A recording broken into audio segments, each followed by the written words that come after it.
함께 교독하도록 하겠습니다. 사도행전 23장 31절 말씀. 여러 날이 지나매 유대인들이 사울 죽이기를 공모하더니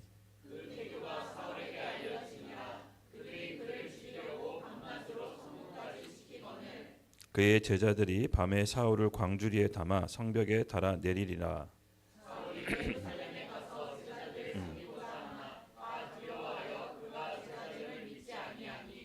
바나바가 데리고 사도들에게 가서 그가 길에서 어떻게 주를 보았는지와 주께서 그에게 말씀하신 일과 다메섹에서 그가 어떻게 예수의 이름으로 담대히 말하였는지를 전하니라. 또 주 예수의 이름으로 담대히 말하고 헬라파 유대인들과 함께 말하며 변론하니 그 사람들이 죽이려고 힘쓰거늘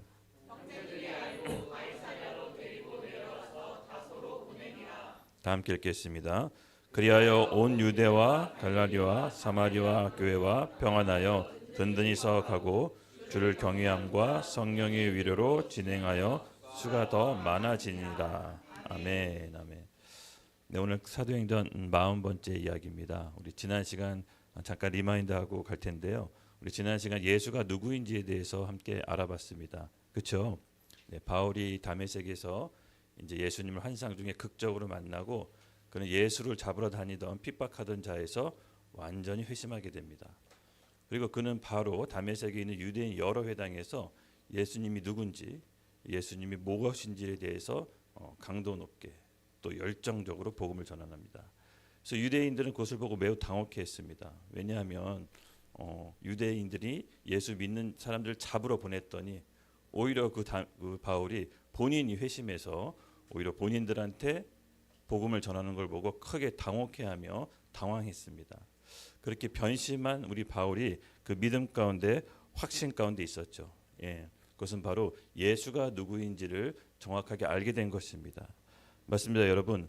우리는 예수가 누구인지 알 때 우리의 신앙의 기초가 바로 서게 됩니다. 우리 신년 금식 기도회 때도 얘기했지만 복음은 답을 전하는 거라고 했습니다. 답이 없는 사람에게 답 있는 사람이 답을 주는 겁니다. 인간의 모든 문제가 하나님을 떠나서 시작됐고 그 인간의 문제를 해결하기 위해서는 하나님을 만나야 된다고 했습니다. 그리고 만나는 길이 오직 예수 그리스도 한 길 외에는 다른 길이 없다고 했습니다. 바울은 이 사실에 대해서 명확하게 깨달았습니다. 그냥 머리로 지식으로 아는 것이 아니라 이 계시로 임하게 되었습니다. 그래서 그는 완전히 180도로 변하게 되었습니다. 핍박하는 자에서 핍박받는 자로 예수의 복음을 전하는 사도로서 그의 발자취가 완전히 유턴하게 되었습니다. 이런 놀라운 사건 가운데 바로 그가 받았던 그 복음에 대한 능력이 바로 우리에게도 동일하게 있음을 지난 시간 함께 말씀드렸습니다. 맞습니다, 여러분. 어떻게 이런 일이 가능했을까요? 바울에게만 있는 극적인 변화일까요? 어떤 특정 사람에게만 있는 극적인 회심일까요? 그렇지 않습니다. 사실 예수 믿는 사람에게는 우리 가운데 성령님이 함께 계십니다. 사실 우리 안에 성령께서 함께 계신다는 것은 하나님의 창조주의 능력이 있다라는 겁니다. 즉 우리 안에 있는 믿음을 바라보시고 내 안에 내가 누군지를 발견하셔야 됩니다.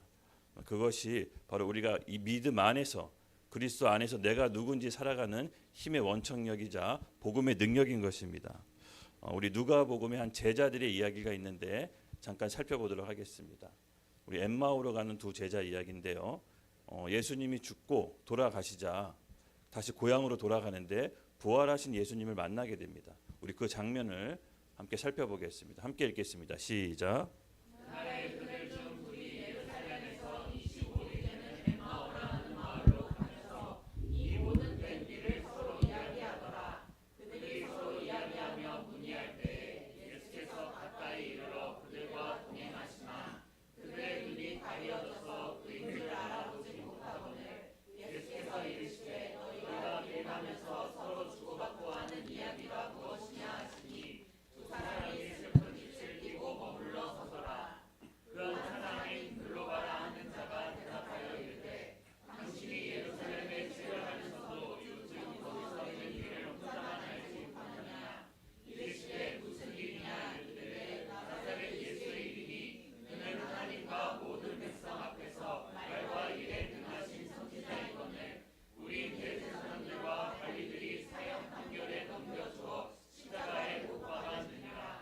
우리는 이 사람이 이스라엘의 속량할 자라고 바랐노라. 이뿐 아니라 이 일이 일어날지가 사흘째요.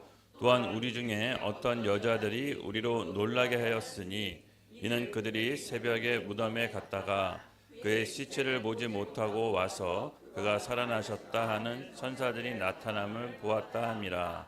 또 우리와 함께한 자 중에 두어 사람이 무덤에 가 과연 여자들이 말한 바와 같음을 보았으나 예수는 보지 못하였느니라 하거늘 이르시되 미련하고 선지자들이 말한 모든 것을 마음에 더디 믿는 자들이여 그리스도가 이런 고난을 받고 자기의 영광에 들어가야 할 것이 아니냐 하시고 이에 모세와 모든 선지자들의 글로 시작하여 모든 성경에 쓴 바 자기에 관한 것을 자세히 설명하느니라.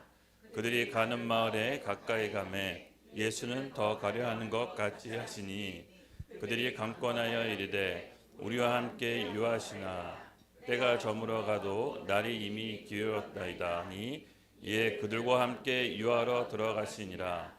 그들과 함께 음식 잡수실 때 떡을 가지사 축사하시고 떼어 그들에게 주시니 그들의 눈이 밝아져 그인 줄 알아보았더니 예수는 그들에게 보이지 아니하신지라.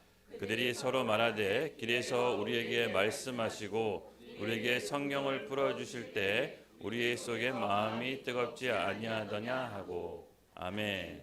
네, 여러분 잘 아시는 장면이죠. 이제 예수님이 죽고 그를 따르던 제자 두 명이 본인의 고향인 엠마오로 이제 가고 있는 도중에 부활하신 예수님과 함께 길을 동행합니다. 근데 이들은 부활하신 예수님을 알아보지 못합니다. 그래서 예수님과 함께 동행하다가 이제 예수님만 같이 함께 유의한 날이 저물어서 함께 같이 유의할 집으로 들어갔는데 예수님께서 성경 기록의 목적이 뭔지를 이렇게 설명해 줍니다. 이 성경 기록의 목적과 선지자들의 예언이 나에 대해서 나에 관해서 쓴 거다. 그래서 떡을 떼시고 그 떡을 먹는데 눈이 밝아져서 부활하신 예수님을 알아봤습니다. 근데 예수님이 뿅 하고 사라집니다. 그때 이 제자들이 어떨 때 마음이 뜨거워지더냐. 32절 예수님께서 성경을 우리 가운데 풀어주실 때 우리 속에 마음이 뜨겁지 아니하더냐. 네, 맞습니다. 여러분, 우리가 마음속에 심령에 심겨 들어왔을 때 우리 마음은 뜨거워집니다. 그리고 성경 기록의 목적이 예수님에 관한 것이고 예수님을 하나님의 아들 그리스도를 믿었을 때 영생 얻는다고 했습니다. 그것이 성경 기록의 목적이라고 했죠. 이들은 본인이 부활한 예수님을 만나고 선지자들과 본인 조상들이 그토록 얘기했던 메시아가 바로 우리가 예수님이다라는 것을 더 확신 가운데 얻게 되고 마음이 뜨거워집니다. 그리고 그들은 예수님의 증인으로 살게 되는 것이죠. 맞습니다. 즉 메시아 그리스도라는 것은 우리 영혼의 구원자로 오신 겁니다. 인간은 우리 스스로 해결할 수 없는 절대적인 근본적인 문제가 있습니다. 바로 죄의 문제와 죽음의 문제죠. 이 문제를 이 예수님께서 해결하셨기 때문에 메시아 그리스도입니다.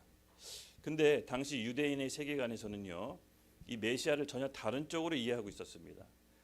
즉 예수님께서 나타나신 그 메시아는 우리 영혼의 구원자였지만 이들이 생각하는 메시아 개념은요, 이스라엘 왕국을 다시 재건해서 회복하는 그런 정치 지도자의 컨셉이 있었습니다.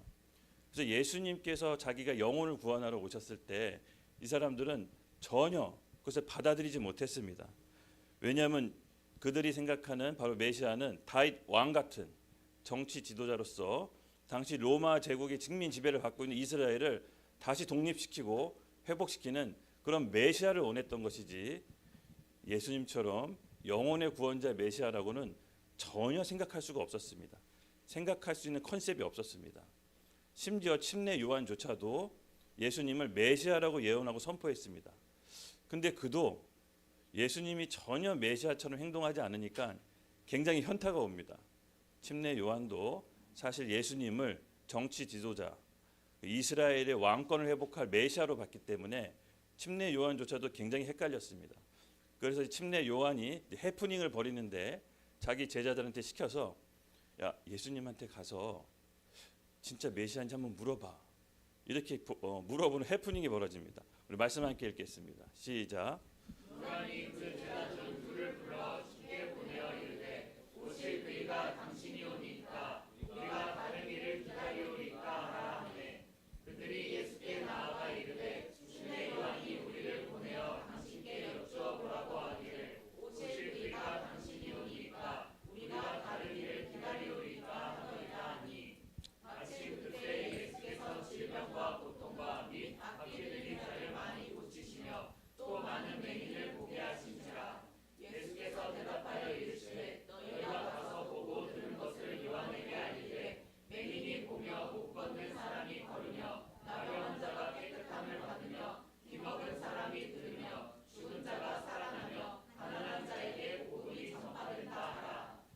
아멘.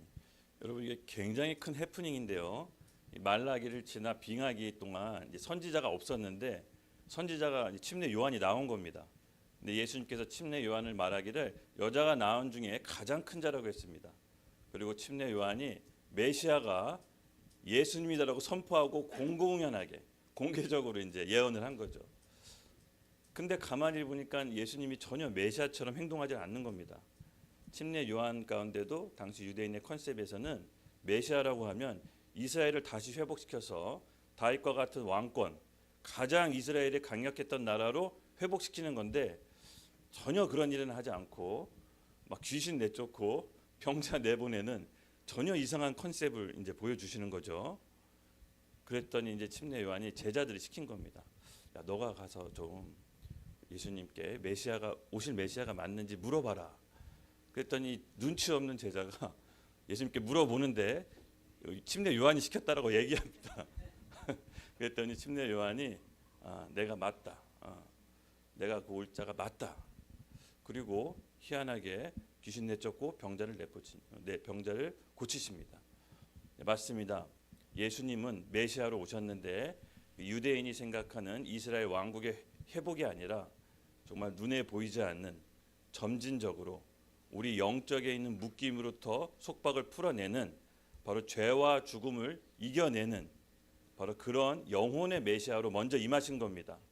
그리고 점진적으로 이 땅에 하나님 나라를 함께 이루실 것인데 그것은 우리 교회의 몫입니다.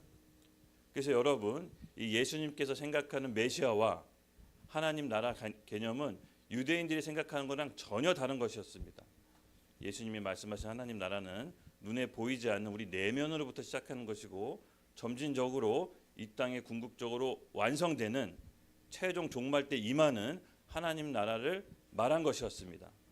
그래서 예수님께서는 하나님 나라를 먹는 것과 마시는 것이 아니요 오직 성령 안에 있는 의와 평강과 희락이라고 했습니다. 그리고 그렇게 한 사람 한 사람 성령으로 변화된 사람이 모였을 때 하나님 나라는 여기 있다 저기 있다 할 것이 아니요 오직 너희 안에 있다라고 전혀 상상할 수 없는 유대인들이 말할 수 없는 컨셉으로 얘기하는 겁니다. 아니 하나님 나라의 회복은 우리 이스라엘이 다시 회복하는 건데 메시아가 오셨는데 왜 저런 이상한 얘기를 하지? 한 번도 들어본 적이 없는 하나님 나라가 내 안에 임한다고? 우리 공동체에 임한다고? 이거 뭐야 도대체? 그래서 침례 요한조차도 이게 잘 안 잡히는 겁니다. 컨셉이. 그렇지만 하나님 나라는 그런 것이 아니었습니다. 하나님 나라는 우리 안에 성령으로 통치해 이 땅 가운데 실제로 우리를 통해서 이렇게 성령으로 중생한 자들을 통해서 이 땅에 모인 교회를 통해서 실질적으로 임하게 되는 것입니다. 그래서 이 컨셉이 바로 신약의 이제 컨셉인 거죠. 맞습니다, 여러분. 하나님 나라는 그리스도의 피의 언약 새 백성 위에 새롭게 임하실 것입니다. 그리고 그런 교회를 통해 하나님 나라가 이 땅에 실제로 통치하고 다스리십니다. 권력을 세상 왕 임금들처럼 행사하는 게 아니라 성령께서 자기 부인과 자기 십자가를 통해서 이 땅에 실질적으로 하나님이 어떤 분이신지를 교회를 통해 투영하는 것입니다. 그래서 여러분과 제가 하나님의 자녀이자 하나님의 형상인 것입니다. 우리를 통해서 이 땅에 실질적으로 하나님의 나라가 임하도록 통치하는 통치 기구가 바로 교회인 것입니다. 믿으시죠? 그래서 이 초대교회 사도들이나 성도들은요 꼭 예수 그리스도의 복음뿐만 아니라 하나님 나라도 같이 전했습니다. 예수님께서 십자가에서 죽고 부활하신 다음에 40일 동안 기적을 행하지 않으십니다.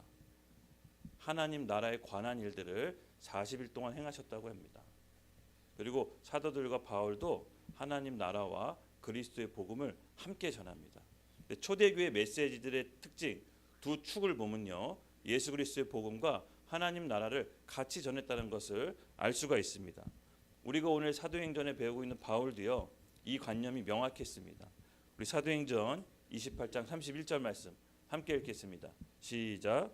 하나님의 나라를 선포하며 주 예수 그리스도에 관한 모든 것을 담대하게 거침없이 가르치라. 아멘. 뭐 이번 한 번 구절이 아니라요. 제가 많이 그동안 언급했는데요. 대표적인 게 바울이 이제 가택연금으로 로마에 재판받기 전에 마지막 유언 같은 말입니다. 이제 본인 집에 많은 사람들이 와서 가르치는데 이렇게 얘기합니다. 하나님 나라를 전파하며 주 예수 그리스도에 관한 모든 것을 담대하고 거침없이 가르치더라. 이제 모든 걸 쏟아내는 거죠. 본인 죽음의 마지막 지점입니다. 맞습니다, 여러분. 하나님 나라는요, 우리 안에 실질적으로 성령께서 통치하심으로 임합니다. 그리고 그것을 통해서 우리가 모인 이곳에 성령께서 이 나라 전 세계를 바꾸기를 원하십니다. 그래서 저와 여러분이 굉장히 중요합니다. 이 예수 그리스도의 피의 언약으로 묶인 새 백성 위에 하나님께서 새롭게 일하실 겁니다. 아멘. 우리 그 4박 5일 금식기도 다 마무리하면서 제 마음 가운데 그런 확신이 들었습니다. 와, 우리 새 부대 맞구나. 진짜 범상치 않으신 분들이 오신 것 같아요. 제 마음 가운데 정말 큰 기쁨이 임했습니다. 마지막 날 알 수는 없지만 제 마음에 큰 확신이 들었습니다. 하나님께서 우리 기도를 받으셨구나. 이제 이렇게 기도 응답 소식들을 저한테 이게 카톡이나 이렇게 한두 명씩 보내주시더라고요. 근데 너무 놀랍더라고요. 와, 감사합니다. 그래서 여러분 기도 응답 받는 게 있으면 저한테 보내주십시오. 제가 너무 기쁨이 넘칩니다. 그런 소식 들을 때마다 정말 우리가 제대로 가고 있구나. 우리 잘 될 겁니다. 할렐루야. 맞습니다. 그래서 오늘 말씀이 이어져 가면 이렇게 회심하고 완전 뒤집어진 바울이 본인이 원하는 대로 사역이 펼쳐질까요? 그렇지 않습니다. 오늘 주제 함께 읽겠습니다. 오늘 주제 함께 보여주시죠. 함께 읽겠습니다. 시작. 다메섹을 떠나 다시 예루살렘으로. 이게 무슨 말인가 도대체? 부제 함께 읽겠습니다. 시작. 새로운 삶을 살기 위해 풀어야 할 것들. 맞습니다. 우리 열정 많은 청년 바울은 예수님 믿고 완전히 뒤집어졌습니다. 그는 예수를 핍박하던 자에서 핍박받는 자로 변했습니다. 그렇다고 해서 본인이 원하는 사역이 바로 펼쳐지지 않았습니다. 이 열정 많고 꿈 많은 청년이 다시 원위치로 되돌아오게 되는데 오늘 주제인 것처럼 새로운 삶을 살기 위해서는 풀어야 할 것들이 있습니다. 풀어야 될 것들. 하나님께서 오늘 본문 말씀을 통해서 아마 우리 교회 가운데 주신 말씀이 아니지 않을까 싶습니다. 우리가 금식 기도하는 동안 새 영과 새 마음을 받으셨죠? 네, 이 결단한 것들이 온전히 잘 이루어지기 위해선 먼저 풀어야 될 것들이 있습니다. 오늘 그것이 무엇인지 바울의 여정을 통해서 함께 살펴보도록 하겠습니다. 우리 본문 말씀 23절 먼저 읽겠습니다. 시작.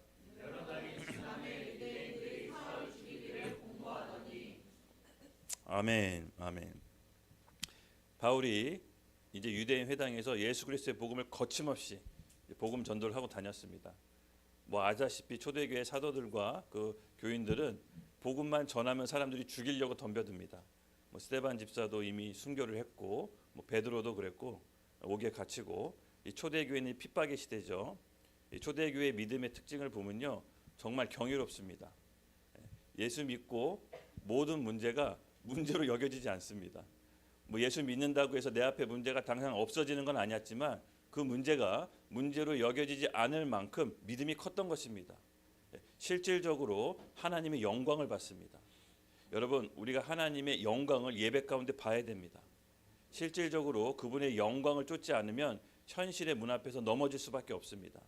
그 영광은 어떤 초자연적인 역사도 물론 있겠지만 예배 가운데 우리 영 가운데 부어주시는 하나님께서 초자연적으로 부어주시는 성령의 확신입니다. 그 영으로 우리가 초대교회 성도들의 믿음을 우리가 함께 받기를 원합니다. 그들이 받았던 복음과 그들이 받았던 임했던 성령이 오늘 우리에게 동일하게 역사합니다. 저는 그렇게 믿습니다. 이 성경 말씀이 그냥 우리 보고 이분들이 이렇게 살았네, 재밌게 살았네, 이렇게 지식으로 전달될 거면 우리가 무엇 때문에 이것을 믿습니까? 말씀의 능력으로 실제로 역사하기 때문에 우리가 이렇게 모여서 함께 공부하고 신앙생활 하는 겁니다. 실제 우리가 누리기 위해서. 할렐루야. 우리가 그 믿음으로 지금 있는 겁니다. 새로운 영적 시즌이 우리 교회 가운데 임했음을 선포합니다. 그래서 여기 보면 이제 23절에 여러 날이라고 표현되어 있는데 사실은 며칠 지난 그런 여러 날이 아닙니다. 몇 년이 흐른 겁니다. 그래서 이 누가복음의 저자, 사도행전의 저자가 누가죠. 누가가 이제 이걸 압축적으로 표현한 겁니다. 그걸 어떻게 할 수 있냐면요, 우리 거기 갈라디아서에 이 본문에 똑같은 상황을 묘사한 구절이 있는데 이때가 여러 날이 한 3년이 지난 걸로 추정할 수가 있습니다. 우리 갈라디아서 말씀 함께 읽겠습니다. 시작.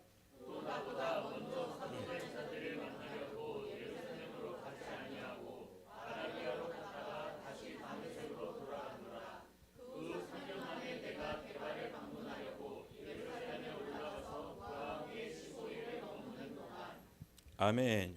우리 갈라디아서 1장 본문에는 오늘 우리 하탄성전 본문에 같은 그 장면을 묘사하고 있습니다. 여기 갈라디아서 말씀 보면요, 다시 다메섹에 가서 예루살렘을 가려고 할 때 아라비아를 한번 거쳐갑니다. 그리고 지금 이 다메섹에서 여러 날이 있다라고 했을 때 바울은 아라비아를 한번 갔다가 온 겁니다. 그래서 최소 학자들은 3년, 여기 말씀 나온 대로 3년을 보고 있습니다. 즉 예수 믿고 완전히 회심한 바울은 다메섹에서 회당에서 복음 전하다가 계속 다메섹에 있었던 게 아니라 아라비아로 가서 복음 전도 공적인 활동을 계속 이어가서 다시 돌아온 겁니다. 그렇게 이해하시면 됩니다. 근데 이 아라비아라고 했을 때 우리가 이렇게 잘못 오해할 수 있는데 사우디 아라비아를 얘기하는 게 아닙니다. 이 다메섹 근처에 있는 나바테아라는 이 왕국을 얘기하는 겁니다. 이 다메섹하고 붙어 있었습니다. 그래서 그 아라비아 지역에 가서 복음 전도 활동을 하다가 뭔가 본인이 열정 많은 바울이었잖아요. 그래서 유대인 회당에서 잘 전하다가 좀 뭔가 이건 성경에 잘 나와 있지는 않은데 추정해 보면 약간 사역의 바운더리를 아라비아로 가서 다시 복음 전도를 열정적으로 했을 거라고 봅니다. 열정적으로 하다가 뭔가 또 막힌 겁니다 지금. 그래서 다시 이제 다메섹으로 왔는데 다메섹으로 왔더니 전혀 본인과 예상과 다르게 아직도 3년 전에 바울을 기억해서 바울이 왔다라는 소식을 듣고 바로 체포조를 만들어서 바울을 잡으려고 모략을 꿈꿉니다. 어떻게 보면 바울은요, 예수님 믿는 즉시 그의 고난이 예언되어 있습니다. 그는 이제 평범한 삶을 살 수가 없습니다. 우리 16절 우리 함께 읽겠습니다. 9장 16절인데요. 바울이 예수 믿고의 삶이 좀 예언되어 있는데 함께 읽겠습니다. 시작. 그가 내 이름을 위하여 얼마나 고난을 받아야 할 것을 내가 그에게 보이리라 하시니라. 아멘. 예수님께서 이제 다메섹 도상으로 가는 바울을 만나고 그가 이제 예수님을 믿고 회심할 때 그가 받아야 될 고난이 있다라고 합니다. 그는 하나님께서 이방인의 사도로 세우시죠. 예, 그는 세계 성교의 어떻게 보면 중심으로서 하나님 나라의 한 축을 맡깁니다. 그렇기 위해서는 그 사명을 감당하기 위해서는 그가 받아야 될 고난이 있다라고 합니다. 여러분 우리도 예수 믿는 우리도 크고 작든 감당해야 될 우리만의 십자가가 있습니다. 여러분 느끼시죠? 예, 뭐 십자가의 크기가 다 상대적일 수는 있지만 각자 자기가 받는 십자가가 가장 무거운 것 같아요. 남이 어떤 십자가를 진 것 간에 맞습니다. 우리는 모두 예수 믿는 즉시 우리에게 받아야 될 십자가가 있는 겁니다. 우리 몫이 있는 겁니다. 바울은 어떻게 보면 세계 선교를 위해 택함 받았기 때문에 그가 받아야 될 고난도 상상할 수 없을 만큼 굉장히 큰 것이었습니다. 그가 예수 믿고 꽃길만 펼쳐지는 평탄한 길만 살았을까요? 아닙니다. 제가 보니까 너무 힘들어. 계속 도망자야. 계속 체포조, 도망자. 계속 그런 삶을 이어갑니다. 뭐 어디 하나 가면은 뭐 평온할 데가 없습니다. 지금 사우디는 아라비아에 갔다가 3년 동안 열심히 사역하고 거기서 뭔가가 이제 계속 사역을 할 수가 없는 상태였나 봐요. 그리고 다메섹에 왔는데 또 체포조가 꾸려져요. 아 이거 어떻게 여러분 도망자 인생을 한번 살아본 적 있습니까? 저도 살아본 적은 없지만 굉장히 힘들고 피곤할 것 같아요. 이 지명수배범. 예. 항상 늘 어디 가서 자거나 밥 먹거나 이걸 정상적으로 할 수가 없는 겁니다. 늘 언젠간 붙잡혀야 된다는 그 마음 가운데 있는 것이죠. 바로 바울은요. 이렇게 고생하는 앞으로의 신앙생활이 펼쳐진 겁니다. 그렇지만 그가 그것을 기쁨으로 넉넉히 기쁨으로 감당합니다. 예. 왜냐? 그애가 최종 목적지 하나님 나라의 표대가 있기 때문에 그는 현실에 있는 삶보다 영원한 하나님 나라가 더 컸습니다. 하나님의 영광을 실질적으로 누리고 바랬습니다. 그래서 우리의 신앙의 여정은요, 여러분, 이 땅이 아니고 영원한 하나님 나라는 것이 우리 마음 가운데 늘 각인되어 있습니다. 각인되어 있어야 됩니다. 그렇지 않으면 우리 신앙도 계속해서 이 땅에서 여러분 변질되어 갑니다. 그래서 이 지역으로 갔다가 사도 바울은 왔지만 알다시피 이미 다메섹에 바울이 왔다는 소식이 소문이 퍼져 있습니다. 우리 24절, 25절 함께 읽겠습니다. 시작.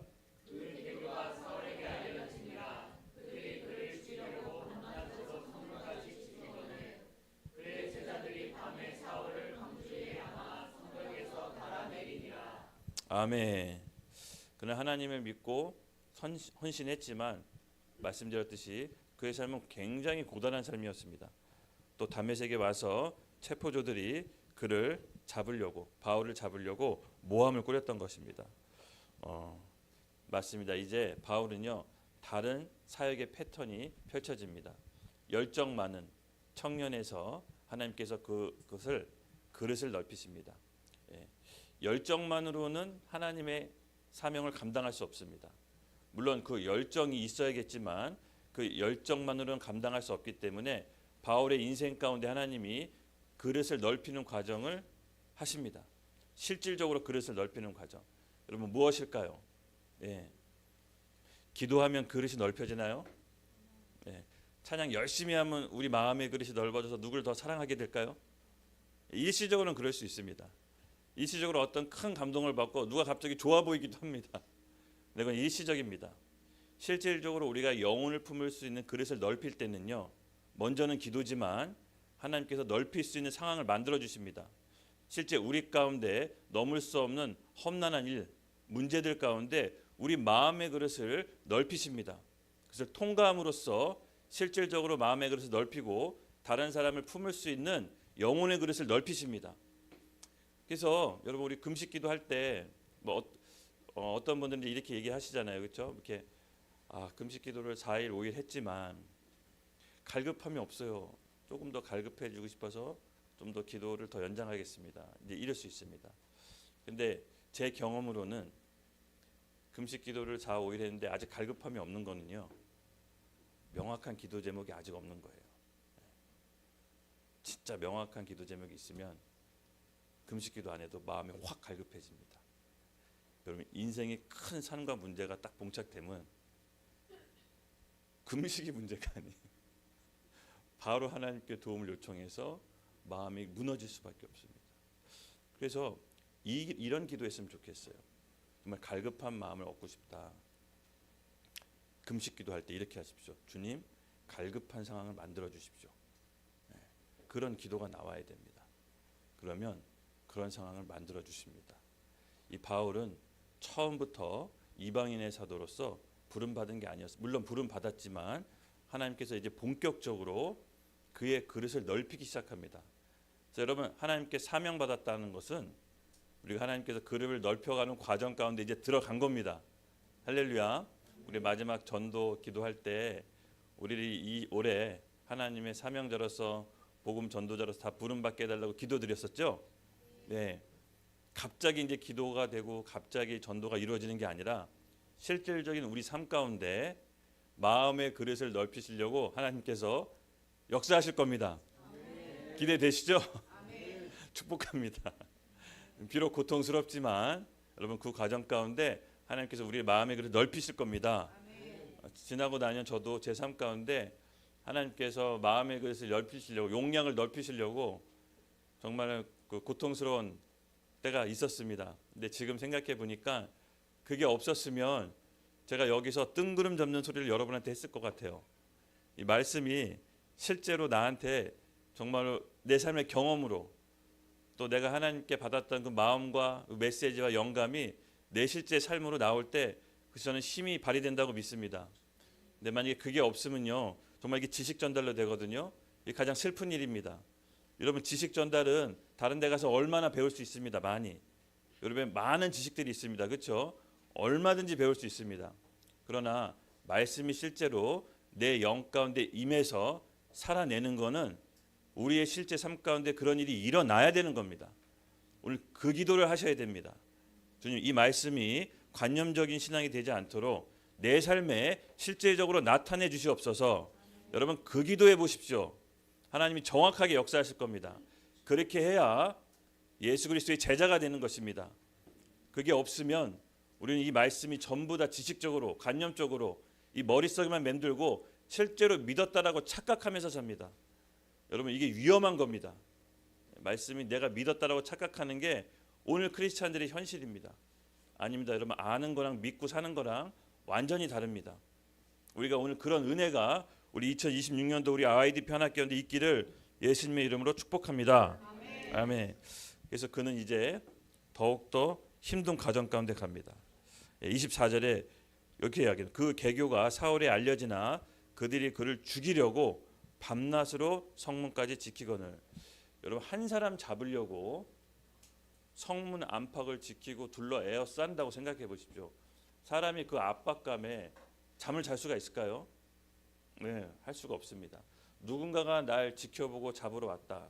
생각해 한 명이 그래도 마음이 너무 힘든데 온 동네가 다 그런 에워싼다고 해봅시다. 여러분 견딜 수가 없을 겁니다. 그렇죠? 사울은 하나님께서 은혜를 주신 자입니다. 그 다메섹에 있는 제자들이 사울을 광주리에다 담아 상상이 잘 안 되는데 성 밖을 몰래 빠져나갈 수 있도록 도와줍니다. 그리고 바울은 하나님께서 다음 여정, 바로 최종 목적지죠. 오늘 본문에 예루살렘으로 이동시킵니다. 예루살렘에 왜 갔을까요? 우리 26절 함께 읽겠습니다. 시작. 사울이 예루살렘에 가서 제자들과 사귀고자 하나 다 두려워하여 그가 제자됨을 믿지 아니하니. 아멘. 와, 이 사울이 여러분 만감이 교차했을 겁니다. 본인이 예루살렘에 출발했을 때는 예루살렘에 있는 예수 믿는 자들을 다 체포해서 막 대제사장들한테 갖다 바치고 했는데 그것도 부족해서 나 이것도 부족해. 나 외국 나가서 예수 믿는 자들 잡아올래. 이렇게 해서 뭐 이렇게 구속영장을 발부받아서 다메섹으로 갔다가 거기서 예수님을 환상 중에 만나고 완전히 회심에 뒤집어져서 예수 믿는 사람을 전파하다가 아라비아로 가가지고 3년 동안 또 복음을 전하고 다메섹으로 쫓겨왔는데 다메섹에도 체포조가 와서 본인을 체포하려고 하자 다시 우여곡절 끝에 예루살렘 본인이 처음 예수님 믿으러 잡으러 다녔을 때 그때 당시로 가는 겁니다. 여러분 이렇게 만감이 교차하지 않겠습니까? 바울 마음이 어떻겠습니까? 처음 예루살렘 출발했을 때 내가 예수 믿는 사람 잡으러 갔다가 지금 내가 예수 믿고 내가 쫓겨왔네. 예. 그리고 바울은 바로 예루살렘 교회의 이 교회 지도자 사도들에게 만나서 이제 자기가 예수 믿었다라고 얘기합니다. 그랬더니 여기 26절에 뭐라고 나옵니까? 사도들이 무서워했다고 합니다. 이걸 믿지를 않았어요. 에이 설마 네가 진짜 예수 믿고 회심을 해? 소문은 들었는데 실제로 그렇지는 않을 거라고 생각을 했습니다. 그래서 27절 이렇게 나옵니다. 함께 읽겠습니다. 시작.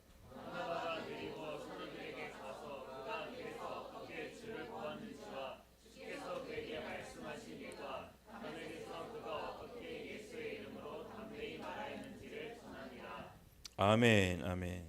이 바울의 여정을 보면요, 본인이 예수 믿고 다시 우여곡절 끝에 예루살렘에 와서 그때 당시 예루살렘 교회 지도자들인 이 사도들에게 자기가 이제 예수님 믿었다라고 말하니까 믿지 않습니다. 받아들이지 않습니다. 그때 그의 아주 베스트 프렌드 조력자죠 바나바가 상황 설명을 해줍니다.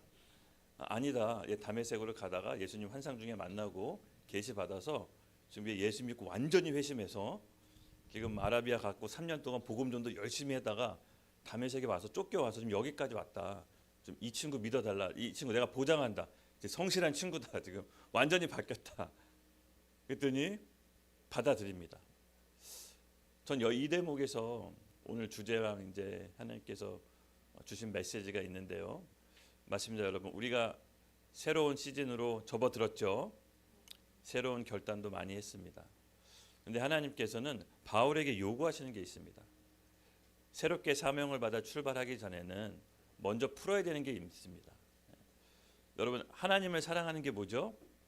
하나님을 사랑하는 게 궁극적으로 뭘로 나타나죠? 네, 이웃 사랑으로 나타납니다. 여러분 신앙이라는 것은 관계를 뜻합니다.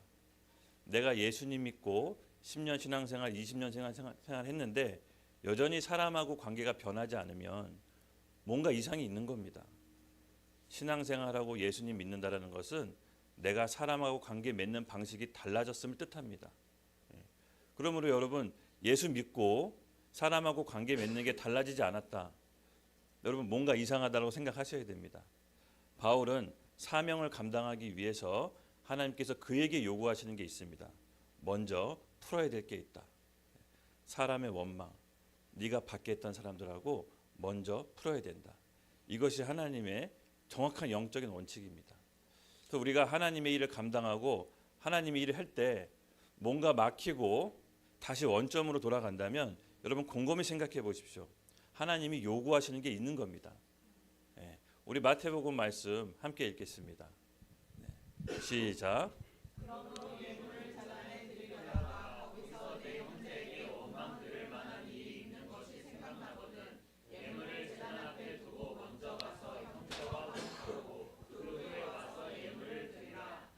아멘. 맞습니다, 여러분. 인생의 새로운 출발점을 맞은 바울에게 하나님이 요구하시는 게 있습니다. 처음에 네가 핍박하고 너가 힘들게 했던 그 형제들하고 다시 관계를 회복해라. 오늘 마태복음 말씀처럼 예물을 드리러 하나님께 왔을 때 그 예물 드려서 형제에게 원망할 게 생각나는 건 있거든. 예물을 놔두고 형제랑 먼저 원한을 풀고 다시 예물 드리러 나한테 와라. 이게 이제 하나님의 법칙입니다. 마찬가지로 바울에게도 동일하게 하나님께서 요구하십니다. 네가 나의 일을 감당하기 위해선 먼저 사람하고 관계를 풀어야 된다. 저는 이거를 사업하면서 하나님께 뼈저리게 느꼈어요. 어떻게 느꼈냐면 이게 결과적으로는 우리한테도 도움이 돼요. 왜냐, 여러분 각자 그 직장 가운데 분야가 다 다르잖아요. 분야가 다르죠. 근데 정말 신기한 게 이 세상이 넓은 것 같은데 되게 좁아요. 무슨 말이냐? 내가 이 사람을 제끼고 그냥 내가 간다. 나중에 어떻게든 또 만나요. 그 업계에 있으면. 그래서 그런 일을 수차례 반복해요. 그러니까 우리의 삶은요, 하나님께서 우리를 주도하시지만 우리의 인생 앞길이 사람 때문에 막히기도 하고 사람 때문에 열리기도 해요. 그래서 우리가 뭔가 하나님의 일을 하고 본격적으로 할 때 하나님께서 꼭 원점으로 되돌려서 그 사람하고 관계를 풀게 해요. 그게 우리 미래에게도 좋아요. 예. 여러분 혹시 오늘 우리가 이 부분에 대해서 기도를 할 겁니다. 사람에게 원망하거나 또 상처 주거나 받거나 또 부모에게 용서해야 될 게 있으면 이 원한과 매듭을 풀으셔야 돼.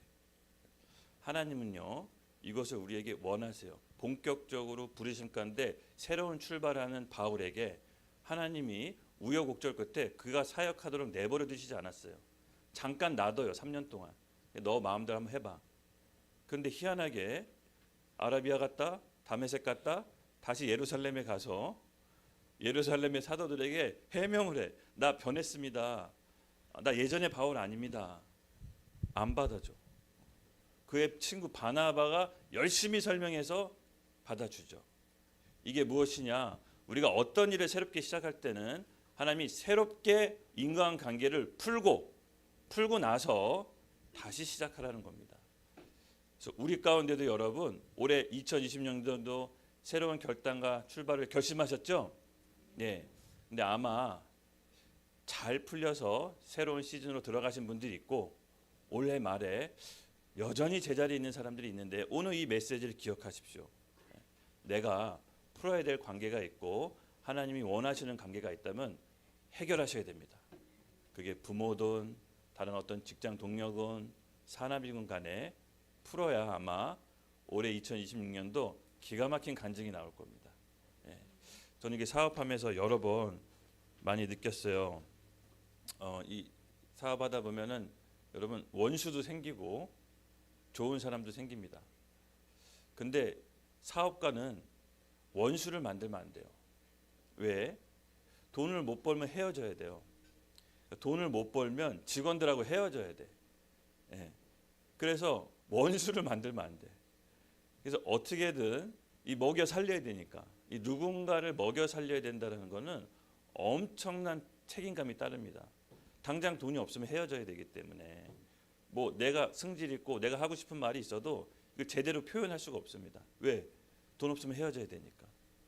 근데 처음 초기에 열정 많은 저는 제가 잘나서 이걸 막 하는 줄 알고 그래? 마음에 안 들면 막 거래처도 잘라버리고 나는 나에게 특수한 무기가 있어. 나는 내게 좋은 서비스가 있어. 니네 이거 받으려면 내 말 들어. 그래서 거래처 말 안 들으면 잘라버리고 이런 아주 열정 많은 청년이었죠. 근데 하나님이 진짜 다 잘라버리시더라고. 내가 상황 파악이 좀 되더라고. 이렇게까지 잘리면 안 되는데 왜냐? 돈의 장사가 없습니다, 여러분. 하나님이 돈으로 절 다루시는데 와 용량의 마음을 바로바로 넓히시더라고요. 내 뜻과 내 주장대로 내 오름대로 할 수 없게끔. 왜냐 여러분 돈이 없으면 망하는 거잖아요, 그렇죠? 근데 정확하게 하나님께서 이 테두리 안에서 제 마음의 용량을 이렇게 넓히시더라고요. 근데 여러분들도 상황은 다르지만 하나님 마음의 용량을 넓혀 주십시오. 이 기도를 하시면 기가 막힌 상황 가운데 들어가시게 될 겁니다. 할렐루야. 예, 축복입니다. 축복이에요. 여러분 이게 있어야 말씀이 실제로 믿어져요.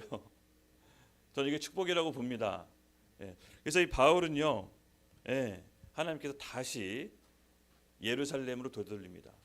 너가 이방인의 사도로 세계 선교에 부르심 받기 전에 다시 예루살렘에 가서 나의 제자들, 나의 자녀들과 먼저 풀라. 바울은 뭐 그렇게 할 수밖에 없죠. 그냥 본인이 늘 바울이 공격받았던 게 바울의 사도권입니다. 사도권. 바울은 늘 자칭 사도라고 공격받았습니다. 너가 예수 그리스도를 보지도 못했고 그와 함께 먹고 자고 한 12제자가 예루살렘에 있는데 너 왜 스스로 자칭 사도라고 하냐. 늘 거짓 교사들한테 공격받았던 게 바울의 사도권입니다. 바울이 사도권이 인정받아야 이방인 선교로서 인정받고 공식적으로 인정받고 나가야 되는데 예루살렘에 있는 12사도가 절대 인정 안 하면 여러분 그의 공식적인 사도권이 인정이 안 되면 계속 이단이 되는 거예요.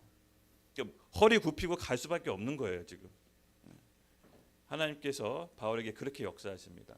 네가 열정 많은 청년이고 네가 복음으로 네 목숨까지 내걸 만큼 나는 너의 진정성을 안다. 하지만 그걸로는 부족해 바울아. 너가 사람을 품을 줄 알아야 돼. 너가 머리를 굽힐 줄 알아야 돼. 그래야 이방인을 품을 수가 있어. 그래서 어쩔 수 없이 상황 가운데 하나님께서 만들어 주시는 거죠. 그리고 12사도 예루살렘 사도들한테 가서 자기 변했다고 이렇게 얘기하는 겁니다. 그랬더니 관계가 풀리죠. 바로 여러분 신앙생활은 이런 것입니다. 하나님을 믿는다라는 것은 구체적으로 예배드리고 기도하고 눈에 보이는 형식적인 생활도 물론 필요하지만 더 근본적으로 하나님을 믿는다라는 것은 관계가 변했다는 겁니다. 내가 하나님을 믿고 사랑했다는 것은 이웃과 관계 맺는 방식이 이전과는 달라졌다는 겁니다. 그래서 내가 예수님을 믿었다.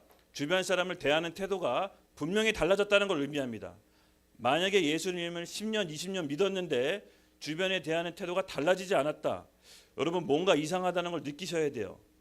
내가 성경을 지금 관념적으로만 알고 있구나라고 깨달으셔야 돼. 신앙이란 건 관계가 달라졌다는 겁니다. 내가 하나님을 믿는다라는 건 사람을 대하는 태도가 달라졌다는 겁니다. 사람은 매력적으로 보이고 능력이 있으면 사람이 딸려옵니다. 이렇게 사람이 붙습니다. 근데 그 사람을 내 곁에 두는 건 우리의 태도에 달린 겁니다. 그래서 우리가 하나님을 믿는다라는 건 구체적으로 내가 다른 사람의 관계 맺는 방식이 이젠 달라졌습니다라고 스스로 결단해야 되는 겁니다. 여러분 그게 예수 믿는 겁니다. 내가 예수 믿고 열심히 책 보고 말씀 보고 기도하고 이건 누구라도 할 수 있는 겁니다. 그러나 실질적으로 내 이웃을 내가 사랑하는 것까지 가야 그것이 예수 믿는 것입니다. 그게 신앙인 것입니다. 할렐루야. 우리가 올해 이걸 이룹시다. 네, 아마 하나님의 큰 비전을 받고 부르심 가운데 사명을 이어가려고 할 때 어딘지 모르게 다람쥐 책받기처럼 나는 왜 항상 이 자리지? 나 분명히 뭔가 이쯤에서 하나님께 받은 말씀도 있고 비전도 있고 좀 달라져야 되는데 왜 다시 제자리지? 이렇게 생각하시는 분도 있을 거예요. 그러면 오늘 말씀을 잘 기억하십시오. 아, 내가 뭔가 풀어야 될 게 있구나. 내가 사람하고 뭔가 풀어야 될 게 있구나. 여러분 그 지점을 한번 곰곰이 다시 돌아가서 기도해 보시기 바랍니다. 하나님께서는요 우리를 가장 좋은 길로 이끌어 주실 겁니다. 그럴 때 우리 선택이 여러분 필요합니다. 제가 그래도 우리 20, 30대 청년들 상담을 많이 하잖아요. 뭐 기분 나빠하지 마십시오. 그냥 제가 상담하다가 내린 결론이에요. 피해 의식이 너무 많아. 자기 연민이 너무 세. 어쩌면 제가 봤을 때 이 사회 풍조가 그렇게 조장하는 걸 수도 있어요. 이렇게 피해 의식이. 굉장히 자기가 내가 봤을 때 그냥 평범하게 누구나 다 받는 건데 자기만 받았다고 굉장히 피해 의식이 쓰고 별거 아닌데 전도사님 때는 너무 상처받았어요 막 이러고 그냥 일반적으로 그냥 그렇게 한 건데 뭐 이게 그러니까는 이 세상 풍조가 좀 그렇게 조장하는 것도 있어요. 이 세상 풍조가 한몫한다고 봅니다. 근데 여러분 잘 기억하십시오. 상처는요 주는 사람이 죄일까요? 받는 사람이 죄일까요? 상처 주는 사람이 나쁠까요? 받는 사람이 나쁠까요? 둘 다 나빠요? 제가 한번 제가 딱 정답이라고는 보지는 않지만 한번 제가 말씀드려 볼게요. 상처는요 받는 사람이 죄가 더 커요. 이게 무슨 말이냐? 상처는 주는 사람 자기가 상처 주는지도 몰라. 상처는요 자기가 선택하는 거야. 자기가 상처 받기로 선택하면 상처 받아요. 제가 실험을 했어요. 목회하잖아요. 실험을 했어요. 아마 당사자들은 실험 받은지 모를 거야. 똑같은 상황과 똑같은 조건에서 똑같이 요구를 해봤어요. 근데 어떤 사람은 흔쾌히 받아들여, 어떤 사람은 상처받아. 아, 상처는 선택이구나. 자기가 상처 받기로 선택한 거구나. 상처 주는 사람은 본인이 상처 주는지도 몰라. 그냥 본인은 그렇게 사는 거야. 근데 상처 받는 사람은 계속 상처를 받아. 나 이래서 상처받고 저래서 상처받고. 왜 상처 받는지도 몰라. 상처 주는 사람은 왜 상처 주는지도 몰라. 왜 상처 받는지도 몰라. 아마 끊임없이 힘들어. 근데 상처 받았대. 제 생각이에요. 아, 상처는 선택이구나. 내가 이 상황 가운데 상처 받기로 선택하면 상처가 돼요. 근데 여러분 그 선택을 상처 받기로 선택하지 마십시오. 그럼 전혀 나에게 상처가 안 됩니다. 내가 상처 많이 주는 사람들 약간 회피의 길을 열어줬나요?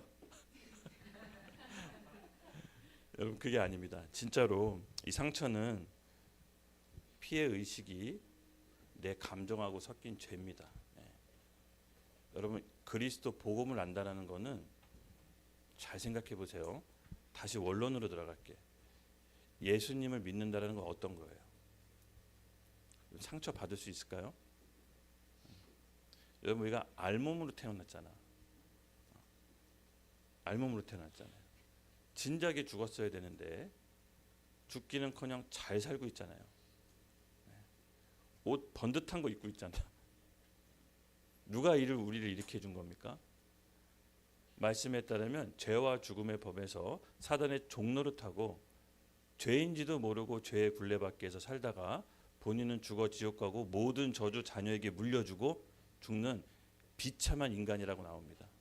생각하는 거 항상 악하고 마음은 부패해서 그런데도 불구하고 한평생 수고하고 무거운 짐을 짊어지고 사는 그 모습이 너무 불쌍해서 예수님께서 우리 가운데 개입해 들어오신 거예요. 너 스스로 해결할 수 없기 때문에 내가 죽기로 결심했고 너희들이 그 사실만 믿으면 나의 생명을 너희에게 줄게. 그걸 안 우리가 피해의식이 있을 수 있을까요? 곰곰이 생각해 보세요. 여러분 피해의식이 있을 수 있을까요? 제가 이렇게 신앙생활 하면서 크게 인생에 한 배신을 2번 당한 적이 있어요. 사람한테 크게 대인 적이 있어요. 그래서 너무 화나고 열받아서 교회 와가지고 제가 십자가를 부러뜨린 적이 있어요. 진짜로 이렇게 부러뜨리고 어떻게 저한테 이러실 수 있습니까? 내가 막 원만하고 한탄한 적이 있어요. 그리고 나서 이제 곰곰이 생각해 본 거죠. 하나님한테 이제 호소한 겁니다. 죽기 살기로 하나님 나라를 위해 달려왔는데 모든 걸 바치고 갔는데 결과가 이겁니까? 제가 십자가를 이제 부러뜨렸거든요. 근데 이제 교회에서 그렇게 곰곰이 십자가를 바라보는데 하나님이 네가 이런 일로 상처받으면 나와 너는 상관없다.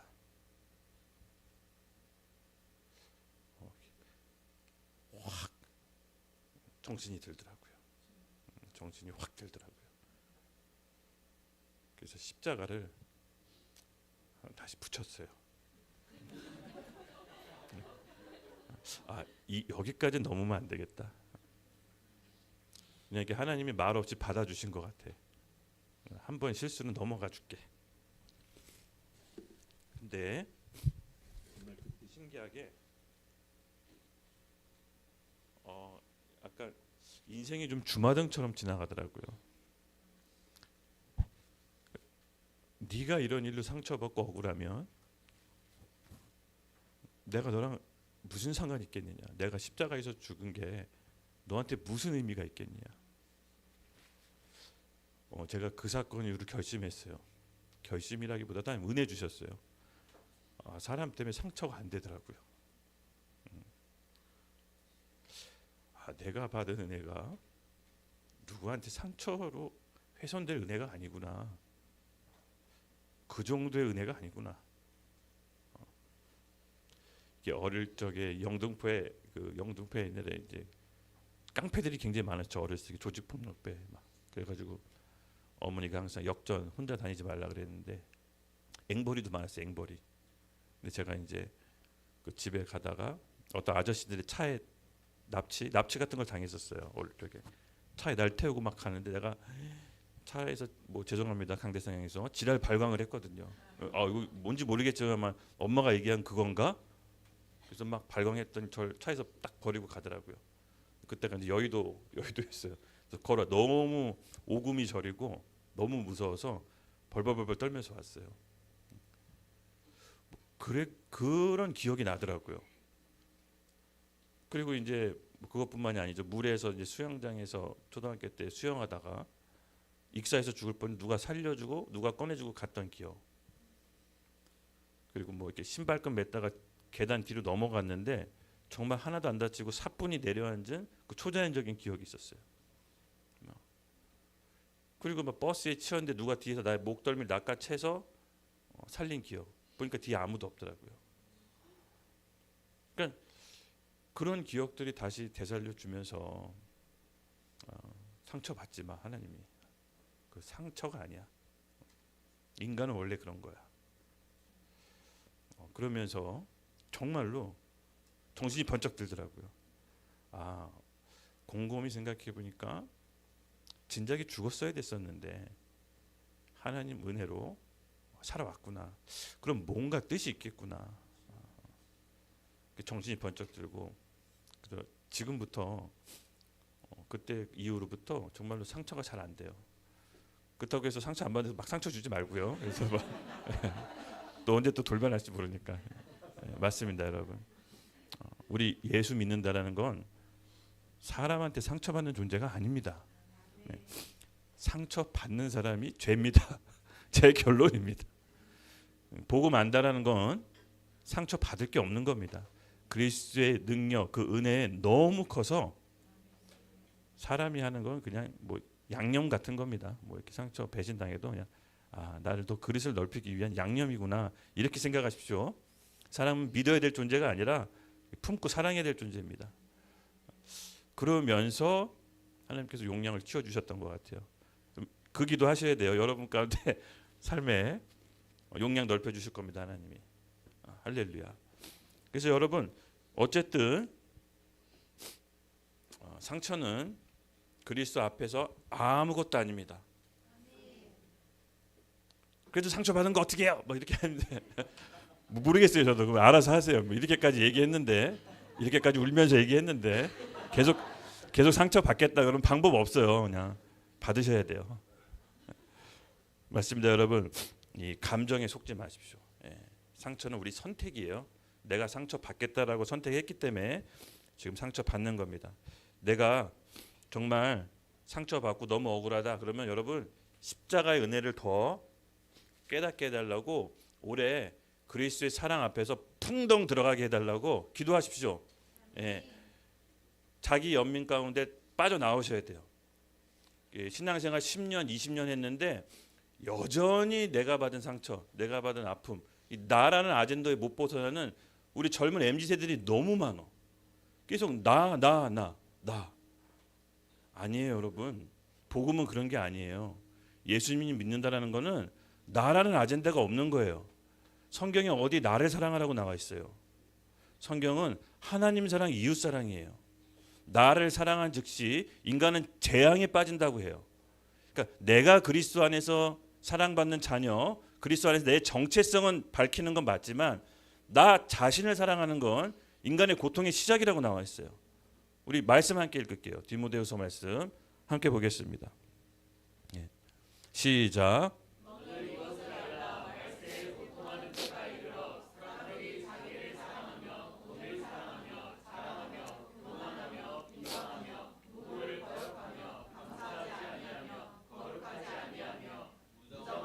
원통함을 풀지 아니하며 모함하며 절제하지 못하며 사나우며 선한 것을 좋아하지 아니하며 배신하며 조급하며 자만하며 쾌락을 사랑하기를 하나님 사랑하는 것보다 더하며 경건의 모양은 있으나 경건의 능력은 부인하니 이 같은 자들에게서 내게 돌아서라. 아멘. 우리 다시 1, 2절 보여주시겠어요? 네. 마지막 때 말세 이제 고통하는 때가 되는데 어떤 고통이냐 여기 나와 있습니다. 돈을 사랑하고 자기 사랑하고 교만하고 비방하고 부모를 거역하고 감사하지 않고 거룩하지 않고요. 3절 무정하고 정이 없습니다. 원통하고 뭐 상처받으면 상처를 풀지를 않아요. 참 희한해. 10년 20년 가도 상처를 풀지를 않아.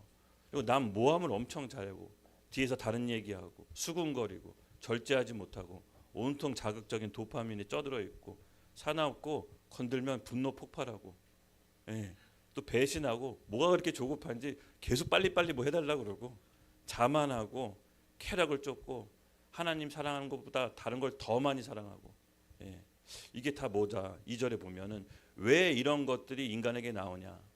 먼저 그 때가 있는데 말세의 때고요. 그 다음에 사람이 자기를 사랑하면서부터 이런 고통이 시작된다라고 2절에 나와 있습니다. 사람들이 자기를 사랑하면서부터 이 모든 고통이 시작되는데 이 세상은 계속해서 나를 사랑해, 네 생각이 중요해, 네 마음이 중요해, 너가 중요해, 너가 상처받으면 안 돼. 계속해서 거짓된 메시지와 프레임으로 우리를 가두고 있습니다. 저는 말씀을 정확히 알아야 된다고 봅니다. 말씀은 하나님 사랑, 그 사랑으로 이웃을 사랑하는 거지 자기 사랑하는 거 없습니다. 자기 사랑하는 즉시 우리는 고통에 빠집니다. 물론 그리스도 안에서 내 정체성은 우리가 계속 날마다 키워나가야 됩니다. 그런 자기 사랑은 괜찮지만 자기 육신, 자기 생각, 자기 마음을 사랑하는 건 인간에게 고통이 따릅니다. 여러분 믿으시죠? 네, 맞습니다. 인간은 이 복된 우리 이 시간표에 상처받지 맙시다. 제가 설사 상처 주더라도 받지 마세요. 선택입니다, 여러분. 할렐루야. 맞습니다, 여러분. 우리가 오늘 이 마음 가운데 하나님께서 바울을 다시 예루살렘에 보내서 사람하고 관계를 풀고 그리고 내 사명을 감당해야 된다. 맞습니다, 여러분. 우리가 본질적으로 하나님께 다 부르심 받은 사람들입니다. 우리 직장 가운데, 일터 가운데, 또 교회 가운데 하나님께서 2022년도, 2026년도 새롭게 하실 겁니다. 그렇다면 먼저 풀어야 될 관계들이 무엇인지 생각하고 다시 원점으로 돌아가 관계를 풉시다. 우리 찬양팀 나올게요. 저는 이 기도가 오늘 우리에게 정말 필요하다고 봐요. 2026년도 우리 다 결심했죠? 그 결심이 우리 가운데 온전히 이루어지기 위해서는 바로 하나님께서 바울을 예루살렘에 보내 사도들과 다시 화목케 했듯이 우리가 그 시절로 다시 돌아가야 될 것 같습니다. 우리 28절 29절 함께 읽겠습니다. 시작. 사울이 제자들과 함께 있어 예루살렘에 출입하며 또 주 예수의 이름으로 담대히 말하고 헬레파 유대인들과 함께 말하며 변론하니 그 사람들이 죽이려고 힘쓰거늘. 아멘. 예, 이 관계를 바울이 제자들과 회복하고 제자들이 놀랍게도 사울의 사역의 길을 열어줍니다. 사역을 데리고 예루살렘에 들어갑니다. 그리고 사울이 복음을 다시 담대하게 전합니다. 헬레파 유대인들에게 사역의 길이 열린 거예요. 자기가 예루살렘에 와서 예수 그리스도의 복음을 전하지는 아마 꿈에도 생각 못했을 거예요. 관계가 풀어진 사울에겐 새로운 차원의 사역이 열립니다. 여러분, 우리가 어떤 사람하고 매인 게 있다면 푸셔야 됩니다. 그리고 관계를 회복하십시오. 하나님은 먼저 우리 가운데 그것을 요구하세요. 하나님은 정확하신 분이세요. 제가 하나님이 굉장히 집요하시더라고요. 좀 모른 척하고 넘어가면 그 다음에 또 맞닥뜨리게 되고, 또 모르는 척하고 넘기면 그 다음에 또 직면하게 하세요. 때로는 너무 집요하세요. 근데 이렇게 하는 게 우리의 긴 인생 가운데 너무 좋다라는 걸 우리 아버지 하나님이 아시기 때문에 우리 아침에 고백했잖아요. 하나님은 선하신 분이시죠. 가장 좋은 거 주시지 않겠습니까? 가장 좋은 길로 인도해 주시지 않겠습니까? 그럼 우리가 펼쳐진 이 모든 매듭을 오늘 우리가 함께 풀어냅시다. 사람에게 받은 상처가 있다면 훌훌 털어버리고 넘어갑시다. 그리고 내가 뭔가 용서받아야 될 게 있다면 사람에게 찾아가 용서를 구합시다. 우리가 전혀 새로운 차원의 길로 하나님께서 이끌어 주실 겁니다. 그에 대한 사인으로 하나님 귀인을 붙여주실 거예요. 하나님은 사람을 통해 역사한다 그랬죠. 또 사람을 통해 우리 앞길이 막히기도 해요.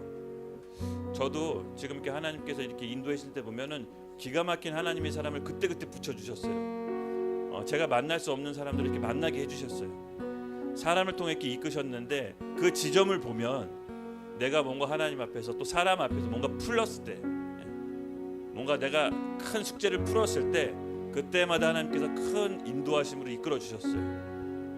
맞습니다, 여러분. 바울이 예루살렘에 간 건 꼭 풀어야 될 매듭을 풀어야 될 것이 있기 때문에 그렇습니다. 그것은 사람하고의 관계입니다. 여러분, 저 오늘 우리가 두 가지를 놓고 함께 정말 해결받기를 원하고 기도합시다. 먼저 에베소서 말씀 함께 읽을게요. 시작. 능히 모든 성도와 함께 지식에 넘치는 그리스도의 사랑을 알고 그 너비와 길이와 높이와 깊이가 어떠함을 깨달아 하나님의 모든 충만하신 것으로 너희를 충만하게 하시기를 구하노라. 아멘. 맞습니다, 여러분. 우리가 아직 하나님의 사람이 얼마나 크고 광대한지 저는 아직 감이 잘 안 와요. 지혜와 계시의 영을 구합시다. 하나님의 그 사랑의 높이와 길이와 넓이와 깊이가 얼마나 큰지, 내가 받은 상처 따위는 아무것도 아니구나. 주의 은혜와 사랑 앞에서는 이게 감히 상처라고 얘기할 수 없겠구나. 그 깊이와 길이와 높이를 오늘 하나님께 계시로 임하게 해달라고 기도합시다. 그랬을 때 놀라운 사역의 길이 열릴 것입니다. 놀라운 하나님의 새로운 만남이 열릴 것입니다. 우리 30절 31절 함께 읽겠습니다. 시작. 형제들이 알고 가이사라고 데리고 내려가서 다소로 보내니라. 31절. 그리하여 온 유대와 갈릴리와 사마리아 교회가 평안하여 든든히 서가고 주를 경외함과 성령의 위로로 진행하여 수가 더 많아지더라. 아멘. 아멘. 아멘. 예루살렘을 넘어 우리 제자들은 다소로 보내서 바울이 이전에 행할 수 없는 사역으로 더 큰 인생 최초의 부흥을 맞이하게 됩니다. 그 열정 많은 청년이, 그냥 복음만 미친 듯이 전한 청년이 이제 뭔가 바뀐 겁니다. 그의 마음이 온화하고 하나님을 더 경외하고 성령의 위로를 성도들 가운데 줬을 때 성도의 수가 더 불어나게 됩니다. 여러분, 열정만 갖고는 안 됩니다. 우리 마음의 그릇이 넓혀져야 됩니다. 그 전에 우리가 매듭을 풀어야 됩니다. 사람에게 원망, 상처 준 거, 상처 받은 거 오늘 푸는 법 배우셨죠? 그래서 오늘 풀기로 결단했을 때 우리가 생각하는 못한 방향으로 하나님께서 충만히 우리 가운데 역사하실 것을 믿습니다. 아멘. 그리고 또 하나, 제가 오늘 예배 준비하면서 주시는 강한 감동인데요. 우리 다음 말씀 구절 읽겠습니다. 시작. 내 아버지와 어머니를 공경하라. 이것은 약속에 있는 책 계명이니 이로써 내가 잘되고 땅에서 장수하리라. 아멘. 사람하고 관계도 물론 풀어야겠지만 혹시 부모님하고 관계가 안 좋다면 오늘 풀기로 결단하십시오. 이 약속의 말씀입니다. 우리의 믿음의 근거는 뭐다? 하나님의 말씀을 믿는 근거입니다. 오늘 약속의 말씀 뭐라고 했습니까? 내 아버지 어머니를 공경하라. 이것은 약속에 있는 첫 계명이니 이로써 네가 땅에서 잘되고 장수하려면 네 부모님하고 관계를 풀어라. 하나님 새 일을 시작하실 때 집요하게 요청하세요. 뭔가 내가 제자림이고 뭔가 내가 원점으로 돌아왔다면 오늘 이 말씀을 우리에게 주신 하나님 말씀으로 믿으십시오. 그리고 하나님 부모님과 아버지와 어머니와의 관계가 풀어질 수 있도록 하나님 계기를 마련해 주시옵소서. 제가 새롭게 되고 싶습니다. 제가 새로운 길이 열리고 싶습니다. 제가 막히지 않도록 주의 성령이 제 가운데 임하게 해달라고 우리 같이 주여 외치고 나아가겠습니다. 주여!